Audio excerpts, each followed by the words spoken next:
Film 21 Bridge bercerita mengenai upaya seorang polisi kota New York, NYPD, bernama Andre Davis untuk menemukan pelaku kejahatan atas tewasnya 8 anggota polisi. Kejadian itu bermula dari sebuah perampokan.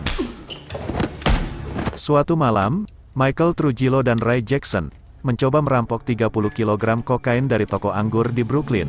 Mereka malah menemukan 300 kg. That's not 30 keys. It's 300. You can help or you can watch. This is fucking stupid.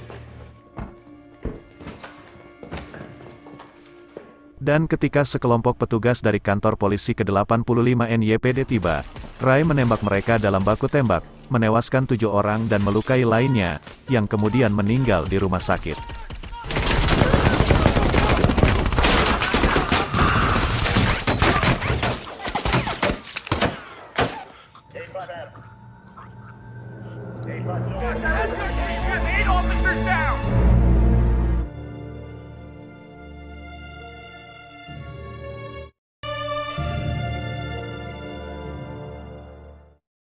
Jennifer Montgomery in the ambulance. She's hanging on. Setelah mereka melarikan diri ke Manhattan dengan membawa 50 kg kokain, Michael memarahi Ray karena membahayakan mereka dengan membunuh polisi. Ditugaskan untuk kasus ini, Davis dan detektif narkotika kepolisian New York NYPD Frankie Bourne berkonflik dengan Sersan Buczko dan Sersan Dukan, yang berusaha mengizinkan agen khusus FBI untuk mengambil alih.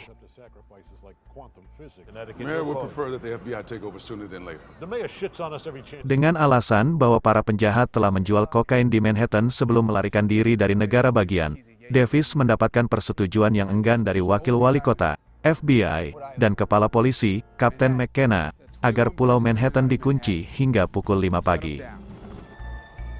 Catch him by 5. Wait, is that a yes or no?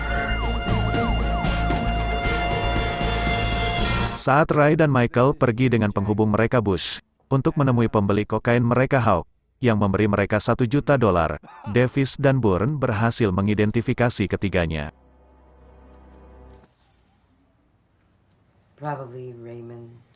Terungkap ternyata Ray adalah mantan militer dan Michael adalah adik teman Ray dalam militer.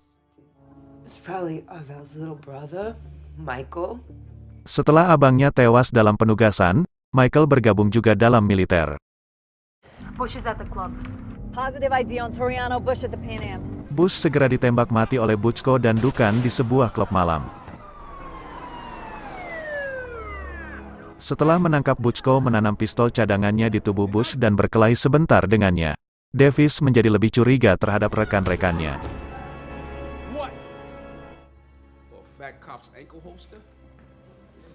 Adi, seorang pencuci uang, memberi Michael dan Ray identitas baru dan menyuruh mereka berangkat ke Miami keesokan paginya.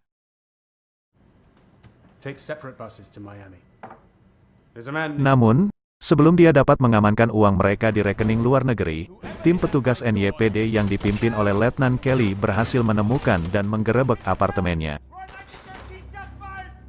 Adi terluka parah tetapi memberi Michael 2 flash drive dan kata sandinya. Davis dan Bourne mengejar Michael dan Ray. Setelah secara tidak sengaja membunuh seorang warga sipil, Ray terluka parah oleh Davis.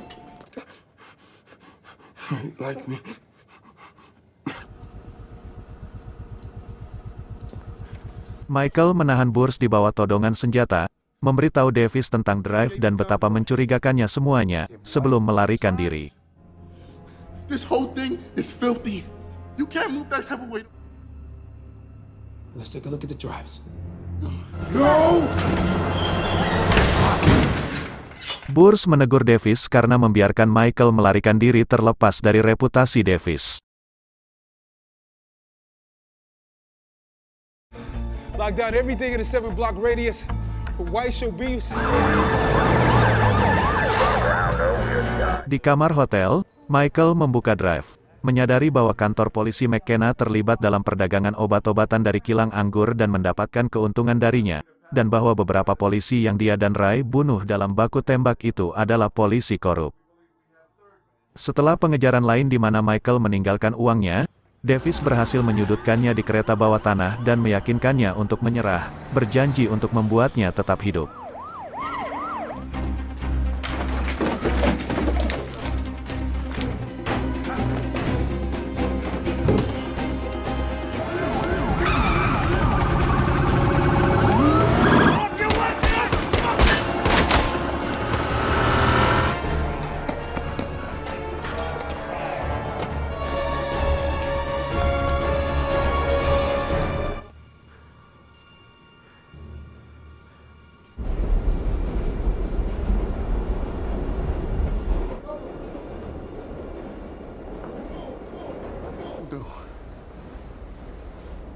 How do you know I'm any different?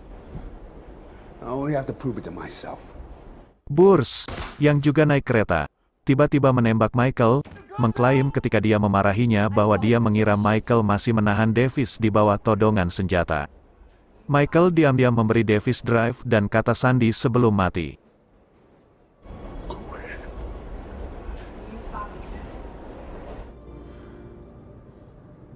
Saat polisi memberi selamat kepada keduanya atas upaya mereka, Davis menemukan bahwa Burns telah menghubungi Kelly sebelum apartemen Adi digerebek.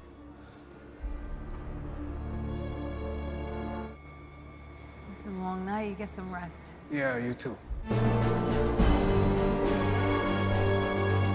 Keesokan paginya, McKenna kembali ke rumah untuk menemukan Davis menahannya di bawah todongan senjata setelah mengakses drive.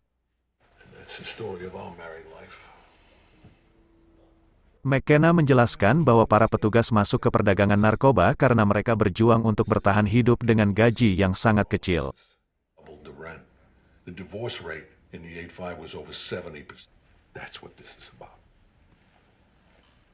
Davis menolak untuk pergi. Dia membunuh Butch Dukan dan Kelly yang datang, yang semuanya digaji McKenna, lalu membunuh McKenna, yang menolak untuk menyerah.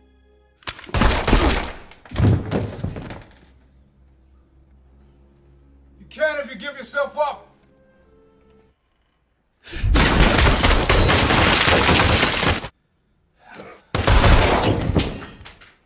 Burns, yang disimpulkan Davis juga bersekutu dengan McKenna, muncul dari belakang dan menahan Davis di bawah todongan senjata, tetapi menyerah setelah Davis mengungkapkan bahwa dia telah membocorkan informasi secara online, mengungkap semua polisi korup di New York, dan alasan putrinya akan hidup. Tanpa ibunya dia harus mendapatkan hukuman seumur hidup karena membunuhnya. Pull that trigger, you get life. Your daughter doesn't need to go out without a mother.